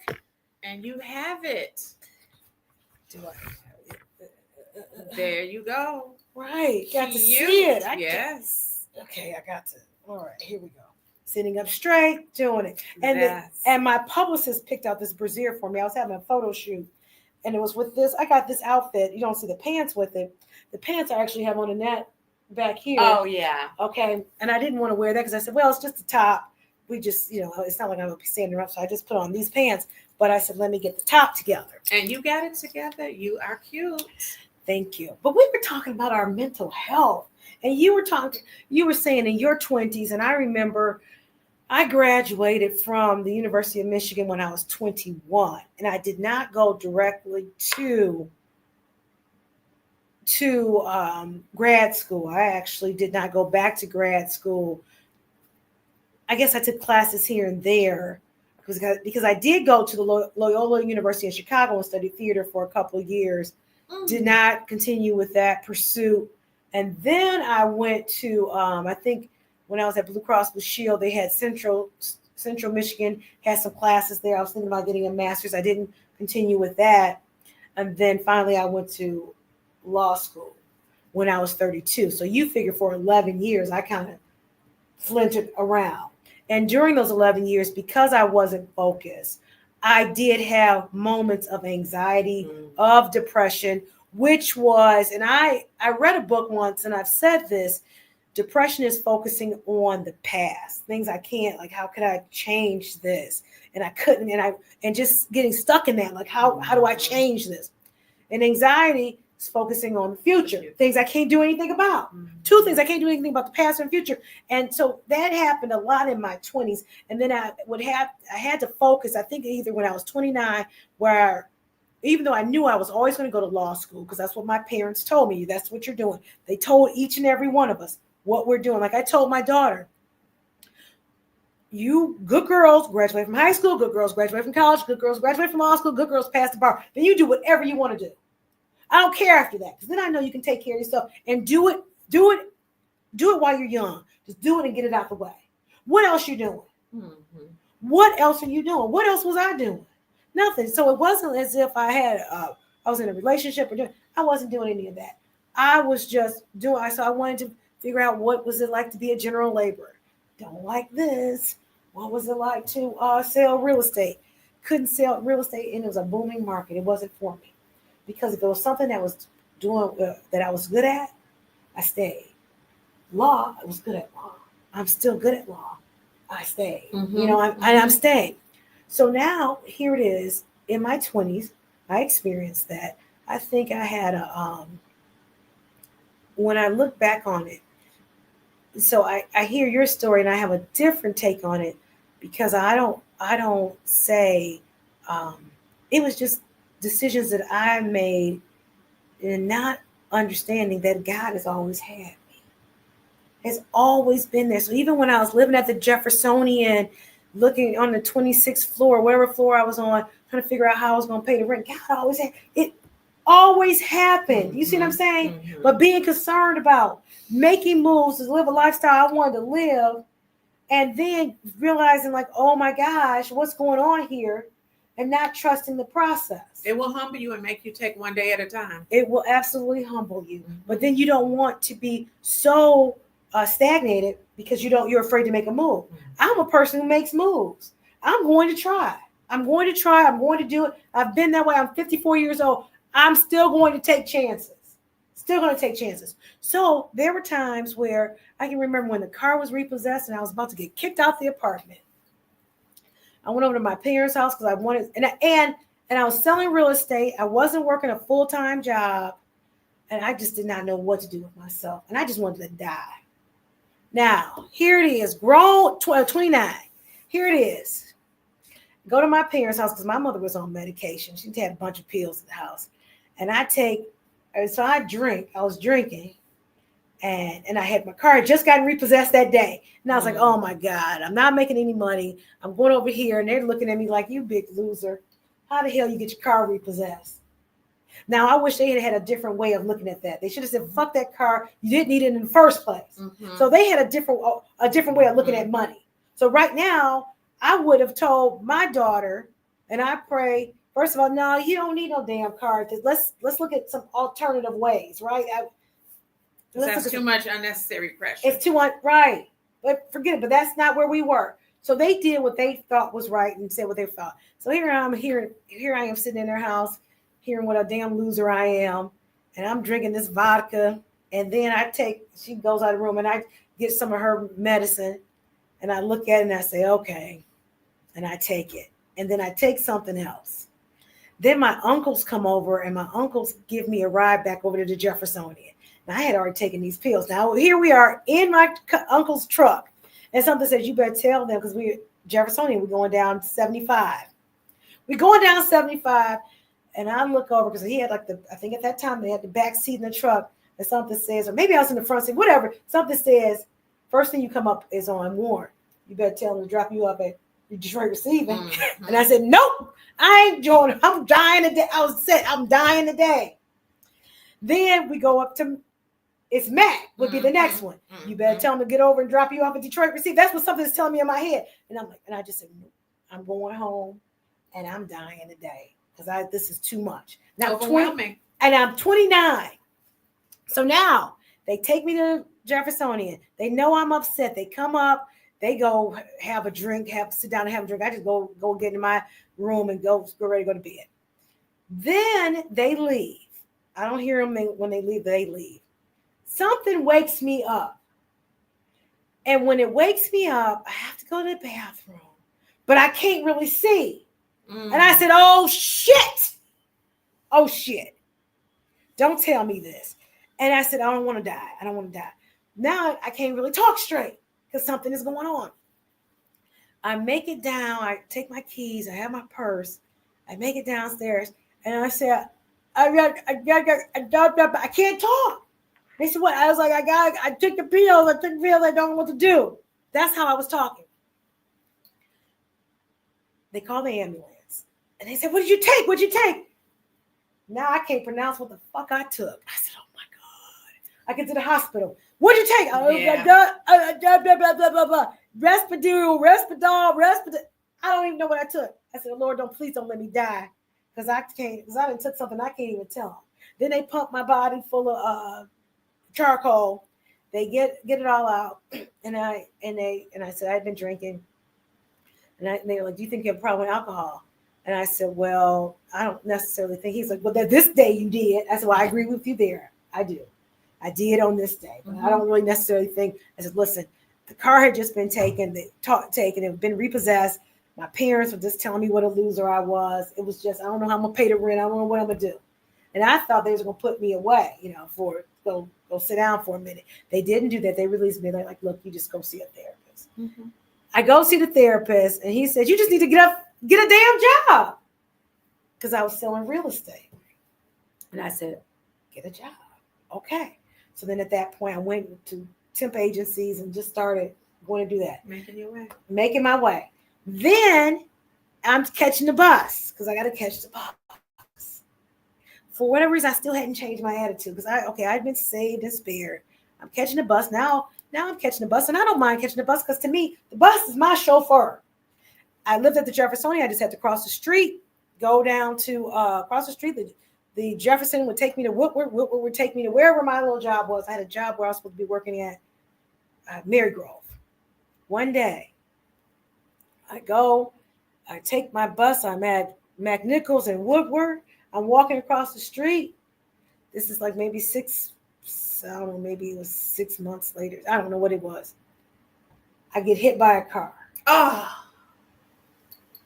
Hit by a car in the middle of the street on Woodward and McNichols. The car didn't stop. A damn black Tempo. This had to be 2000. No. This is still 1999. So maybe the car was repossessed in 1998, 1999. In February, I get hit by a car. And I knew immediately why I got hit by the car because I was kind of mean to my grandmother. And I said, oh, shit, okay. Because I went to go see her, and I maybe have asked her for something. She told me no. And whatever I said, next thing I know, my ass is laid out in the street on Woodward on that Monday. I said, oh, Lord have mercy. So I look up, can't get out the street, didn't know why, just know I was in pain. And I see all these cars coming, and I just put my head back down, and I'm in a puddle of blood. And I just started praising God. I said, thank you, Jesus. Thank you, Jesus. Thank you, Jesus. Thank you, Jesus. Thank you, Jesus. Look up again. Cars coming because I'm like, oh, God, please just don't hit me here. Mm-hmm. Thank you, Jesus. Thank you, Jesus. Thank you, Jesus. They come. Finally, there's some people in the church come out and they're praying for me. Can you get out? They can't get out. Couldn't move me. Ambulance comes and asks me what's going on. And now here it is. And I hate to say this, we live. And I said, oh my God, if they got to take off my clothes and all this kind of stuff, I had on period panties. You know what I'm saying? Mm-hmm. A woman knows what that is. Yeah, but old people used to tell me, like, make sure you have your underwear clean. Make Right, sure don't you have got a on good underwear. Don't have your period panties, which is just, it's not that they're not clean. Bloomers. Right, they're clean, but they're just period panties. The panties you wear when you're on your period. And I said, oh shit. Then they got are you meaning you're on your period? I was like, no, I'm not on my period. I'm just telling you the type of panties I have on. There's the ones I wear. Yeah, they're bloomers and they're not the right, best. they're not the So I gotta deal with that shit. Now I got this mark on my head. And I just said, please don't put staples on my head. I think it's either because they did a good job, wherever it is. It's either here or here, wherever I got hit, because there's a big gash. And I said, please just give me a subuticular stitch, just a plastic surgeon's clothes where they go underneath the skin to get it. And that's what they did because I didn't want my parents to make, because they'll be like, just put her together. They didn't care. And I still need one of my face to be together. So they did that. So I say all that to say that when we were in our 20s, we had situations. And I don't know if it's just for women, Black women, the firstborn, whatever that is, we are out here striving to do our thing. We're independent and we hit roadblocks. And then I didn't know how to handle it because I thank God he said it was not my time that day. I thank God because we wouldn't be here talking. Mm-hmm. I wouldn't have my daughter. I wouldn't be able to do the things that I'm doing because my 29, what day was that? 28-year-old mind, or maybe it was 29. I was going to 30, whatever it was. It just was not together. I did not have it together. You see what I'm saying? And it was nobody. It wasn't racism. It wasn't the white man. It wasn't the Black man. It was my ass that just was not thinking straight. Now, where my levels off, sounds like it. Do you see that? Because I didn't have that power. We didn't know how to process. We didn't know how to process it. We didn't know how to process it. Yeah, I didn't know how to process what was happening to me at that job, and and in hindsight, it wasn't one of those things that I could just tell you what the fuck is on my mind and it's over with, right? Because I still had to deal with that situation. You still had to deal with that situation. And it's not easy to go and talk to someone about your downfalls. You know what? I normally don't even have a problem talking. It's like, I really don't. Like I said, that was in my 20s. Then I had something happen when I hadn't even gone through a divorce. Some other dumb shit I had done and wasn't even trying to do anything. They ended up in another. I had to spend a couple of days at Havenwick. And I said, oh God. Then at that point, it was at that stage that I realized that I just needed a vacation. So now people say, you're always on vacation. You have a release. And I tell them, I said, it's either that or the psych ward. Because I got to be somewhere. Got to have a release to process. Got to be able to just sit back and do absolutely nothing. To be able to receive what I'm supposed to receive, to go where I'm supposed to go. And reset. You got to reset. Absolutely. Because if not, then you're going to go overboard. You got to be able to reset. Bring it on back down. And it takes a special person to even know that. Now I know that. I have my routine. Like I say, after a certain time, I'm not getting on the phone. I'm not doing this, that, or the other. I have to reset. So I have a way that I reset daily, and then taking a vacation or going to my camper or the cabin, I can reset for a week and I'm ready. But you have to know your boundaries and your limits. And with anything. And that's why I try to teach my daughter now what mommy has learned and to see whether, and I just want her to be able to use it because now what am I coping to? So at one point in time, there was somebody called Kevin. God, what was Kevin Samuels? He was out there telling all the Black women, you ugly, you fat. Yes, and then he died. And he sat up and died. But he had some good things that he said. Because they weren't all untrue. Some of them they were not. They were not, because he did. He's like, listen, you got to lose some weight. He didn't tell me personally. He's like, you better get yourself a therapist and lose some weight. and get your mind right and start looking better. And I took that to heart. So I went and got me a therapist, got me a personal trainer, things that I always wanted to do. But the therapist wanted to put me on some type of medication. And I said, well, how long will I have to take it? And he was like, for the rest of your life. I said, no, we ain't taking nothing for the rest of our lives. Now, wait a minute. I'm not, because I didn't see in my behavior that warranted. I said, you can't tell me if I'm running the whole business, I need them. I just was not buying. That was not going to be my way. Function. That was not going to be it. And I like the information. Like I have those things in my toolbox. Like I know if I get to a certain point, I have this in my toolbox to help reel me back in. It's a lot of things in my toolbox, but behavior modification is the best thing that ever happened to me. I agree. I had to do the exact same thing. And what was that? That's where I have when I wake up, I meditate. I roll over. I journal. I get out of bed. I make up my bed immediately. Now, it's not a 4-corner point tuck, but it's when you come in here, okay, it's nice and neat. And then I exercise. And that helps me. Sets the tone for your day. It sets the entire tone. And when you don't do that, is your day thrown off? It doesn't. It has not been a time when I don't do it. I've been doing this steadily for 2. I just started journaling. Last year, either beginning of last year. I know when I started journaling last year, so that wasn't part of it. But as far as the meditation, I'm going on about 2.5 years with meditation, and I'm going on, and that's truly a sit down meditation where I'm visualizing what it is that I want. Because before that I was doing some like electrotherapy, meaning that it's just all in the mind. But this went deeper. Now that I've been listening to reading Master Key, that's another, it's a building block, but I think it's the original one where it just goes into the conceptualization, the visualization of your mind.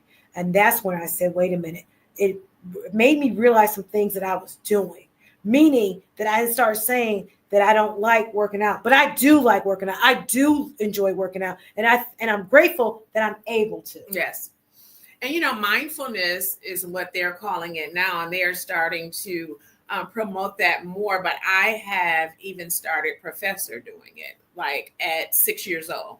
Oh yeah, like, that too. No, I need you, because I don't want him to hit a brick wall. Yep. Because what I envisioned my life at that time, I was a race car driver, but I didn't know how to crash, because you're going to hit some brick walls in your life. But when you see an IndyCar driver, they're in the fast lane and they're moving and shaking, what you do as an entrepreneur that has to make payroll and stuff like that. But when that race car driver hits that wall, everyone's like, oh, the car implodes, it's on fire. And we're holding our breath. The person get off the car and they walk away. They shake it off. So I'm like, you know what? That's the analogy of my life. I know at some point I'm going to hit that wall because of my mental health status. But I need to learn how to crash, hit that wall. But I'm going to, and I try not to hit it now. But if I do, I'm going to walk away. I'm going to shake that off and I'm going to walk away. And I'm going to be okay. I will never have that situation that I had before. Oh, yeah. But I don't discredit it because I learned. Oh yeah, absolutely. I think learned. every, if I say, because I'm working on a book, and the book is during times I would journal throughout my life, but it was always when something was going wrong. Mm-hmm. And that's what this book is on. It's called Protect the P, and it's based on these journal entries that I have from the time I was 17. Wow. Whereas now when I journal, and that won't be a part of, from the time I started journaling last year, that won't be a part of my book, because I journal every single day, and it's just on whatever's going on with me. It's affirmations about where I want to be, what I'm doing, what I have, who I am. Mm-hmm. So that won't be a part of it, but it's so interesting to see what I was focused on, mm-hmm. and how. But I was still able to use those.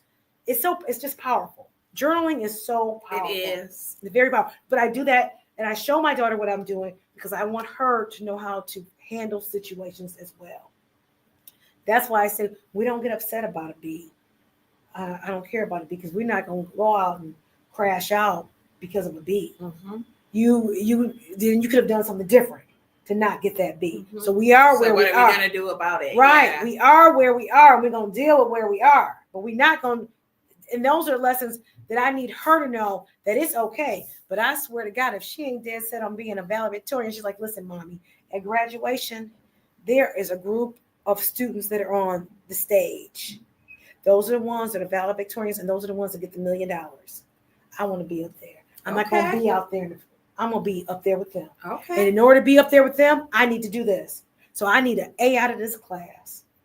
And I'm going to talk to him, and I'm going to do this, and I'm going to do that, and this is what I'm going to tell. And this is what I told him, mommy. And this is what driven. And do you know, she's like, my grade is an A. I said, I'm so happy for you. No, I was she's a chip off the block, isn't she? When I hear that, I say, okay, all right, okay. She's like, she has goals, and I'm just happy because from the very beginning we set goals and how we gonna get there. Mm-hmm. And she's watching you too. She's so watching that's a what testament to. She is. She's watching you. She's watching me do my podcast and getting it out. She sees that. Next thing I know, she set up her own YouTube channel. Okay. She set up her own. She's like, mommy, I put out my first video. Now, for years, I've been telling her, Naya, we were in Prague. Take pictures. Let me take pictures of you. Let me show, because you've got a story to tell, Naya. Come on. I said, you've got a story to tell. It's a beautiful story. Now at 16, she's kind of getting it.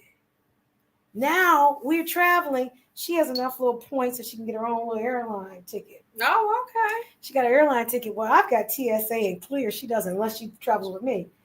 So we get to the airport and she had to go.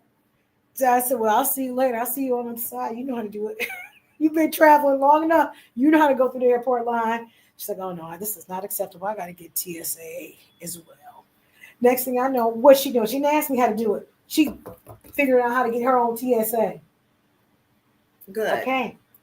All right. This is who I want you to be. Mm-hmm. You figure if it's something you want. So I'm seeing, so the things that I'm doing, she is truly, truly saying, okay, I want to, mommy, this is who I am, and I want to be a part. I want to do this. So we never know who's watching. You never know who's watching. The little ones. Yep. We never know who's watching. And that's why it's so important. The way we treat people in our behavior is a ministry. It's not just being on a platform or helping people, just the way that you carry yourself and the way that you treat people. You never know who's watching. You never have. And she's been watching her mom. She's been watching her. She absolutely has been. And that's where, I used to drink locally. And I stopped drinking locally, not because it was harmful to my business, not because it was this. I stopped because the doctor told me, hey, your blood pressure is a little high. Do you want to take a pill, or do you want to try to just cut back on the drinking? I said, are you telling me my blood pressure is high because of drinking? He was like, well, I'm just telling you, just got to cut back. I stopped that day. And I never drank a day again locally. Mm-hmm. Because I still like to drink. I mean, I think I just put out something on Instagram talking about, hey, one more? Okay. You think we should do one more? Mm-hmm. Let's do one more. I stopped. Blood pressure down, everything's fine. But she remembers the time when I was drinking at home and doing that. Doesn't mean we didn't travel. That doesn't mean that we did not, it didn't stop me from getting her to where she needed to go in her piano lessons. They could be very functional with it. Parents, we were all functional. We grew up how to be functional alcoholics. And that's what it was. So I told her, I said, listen, you have got these essays to do. I said, do not be ashamed to tell your story and how growing up. Because I'll tell you something. We were in California once, and I tasted this chocolate wine. I said, God, that's pretty good. I should get a case for home. And she goes, no. And then I remember, well, that's right. I don't drink at home. But her reaction told me that she was really watching and paying attention. Mm-hmm. And she didn't want that. She knew it wasn't good. She said, and I said, she was protecting her parent. Protecting her parent. She said, no. And I'm telling you, it was like a bellow. No. So I said, don't be afraid to tell that story, because that's a wonderful story. Because there are going to be a lot of young people like yourself who have parents who are professional, or maybe not, who drink, who do something. Because the truth of the matter is, my mother was a drinker and my father was a drinker, and and there was substance abuse issues. We grew up in it. It happens. That doesn't mean they don't raise wonderful people. That doesn't mean they aren't wonderful people. Mhm. That means that for whatever time and whatever, that's why I have no problem saying what it was. And I want her to say, you tell people who it is and what's going on. I said, I have no problem if you tell my story. You can tell it because that's your perspective on how you saw things. And besides, whatever I'm doing, I think is right. So if you tell it, then somebody might come to me and say, well, now, come on, Deanna. Come on. And I'll say, oh, wow. Really? You know, I'll listen to it. Take a I second said, look. I don't have any secrets. So I say all that. That's very healthy for her too, to know that it was very liberating. Like, you can tell your story. This is, Oh yeah, tell it. you know, like I said earlier, if someone's offended or feel a certain way by a treatment or whatever, no one has the right to tell them that they Right. shouldn't feel that way. That's right. You know, her feelings are valid, whatever it is. Yep. And that's what. And so that was very liberating of you to say that, because a lot of parents wouldn't be that transparent and say, hey, you know, that's very liberating. Well, thank you. No, my thing is tell your story, and you tell about who I am. You tell about who I am, and they can come talk to me, and they can sit down in my office, and we can talk about it. And I'll say I did what I did, I said what I said, but I want her to be able to relate. Because I said, you know what, Naya? I said, I look at Britney Spears, and she's a grown woman now. I said, you travel. She traveled, but she traveled for work. I said, what would you rather be doing, traveling for work or travel the way you travel? She said, travel the way I travel. I said, exactly. You go as leisurely. You're not going because being on this time schedule, right? Chop. Now I got to wrap up because I got to be at this place. And exactly. Yeah. So need a vacation away from work. Right. So that's her job. And that's just, so what I'm saying is that if you think about that in those terms as to what you are able to do, it's a beautiful thing. And the reason you're able to do it is because of the decisions I made. I chose to not go buy a big raggedy house and have to fix it up, because the money's going to be spent on something. And Lord knows I love being in the yard, and I got to have my place looking a certain way. So that's where the travel money would have been. Fix it up, because I would want a big raggedy house to be able to fix it up to make it the way I want it. So that's where we are. And I have no regrets. And I'm still going on forward, and we're going to continue to do what we do, because that's what we do. Continue. And one day at a time. Yeah. One day at a time. That's all I can do. That was very, it was an epiphany when you said that. Depression, worrying about yesterday. Anxiety, worried about tomorrow. Live in the moment. Absolutely. Live in the moment. Yesterday is already gone. Can't do nothing about it. And tomorrow, it'll take care of itself when you get there. And someday, it's going to come a day that we don't get there. So live in the moment. I appreciate having you here. I appreciate being here. It was such a wonderful discussion. Healing. Absolutely. Because I heal in layers. Right. So to be able to revisit that and to say, wow, look how far I've come, that I can even just talk about it like this. Nothing triggered me. I didn't break out in tears, whatever. That's okay. I got a vibration plate back there. I would have brought the vibration plate and be like, okay, stand on that, but just shake your whole body out. Yeah.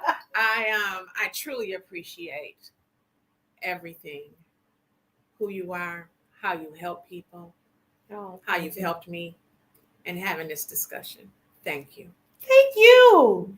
Thank you, because you allowed me to, and you opened up to me, and you trusted me. So I thank you for being you. I thank you for being obedient to what you were supposed to do. And what was that? Stand up for your mother. That's how we got here. It's because you said, not my mama. And now we got that picture, and I was there. Outside that not place. My damn mama. Not my I had it on the sign. Right? Not my damn Sharpie. I didn't have this vision, but now you see the person with the walker down there, and it says "Justice for Jackie" there. Oh, nice. And it had, and this is for elder abuse, the purple ribbon. Is it? Oh, that's what it is for elder abuse? I didn't know that. Not my damn mama. And that's what I'm saying now.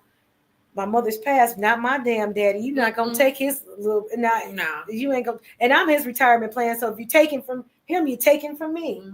So no, sis. It's unacceptable. No. And it's reprehensible. People Absolutely. work all their lives, and then you want to just pull the rug out from under them. And like I said, I am an attorney. I do believe in attorneys getting paid. I have no problem with that. If you work, you should get paid. But you're going to at least show a damn invoice. Mm-hmm. That's what you're going to do. Mm-hmm. You're going to show me something. Mm-hmm. I can't give nobody tell somebody I want some money and don't show them what I did. So no, we all got to do that. All right. Thank you. Thank you. It was I'm pleasure. gonna stop it. And Same remember, here. protect your pee. Protect the P. Protect the P. And Lauren Sanchez, I got it. I got And the look. she does. Did I nail the She look? is- Did I nail the look? You did. Oh, we gotta take some pictures. You did. You did. You did. I Okay. nailed the look. Oh, we gotta get somebody to this. Now I miss having somebody here. Now I wish I didn't fire every damn body. Yes, we fired them. Okay. Oh, that's a nice picture. Oh, that's really nice. Okay, here we go. Get it here. The green, but okay. I think I got it. And then we're gonna stop this one. You got it? Okay. I need something. Well, that's where we need. Okay. Oh, I'm stopping this. I'm ending this stream. It said outro video. I don't have it. It was a good show. It was.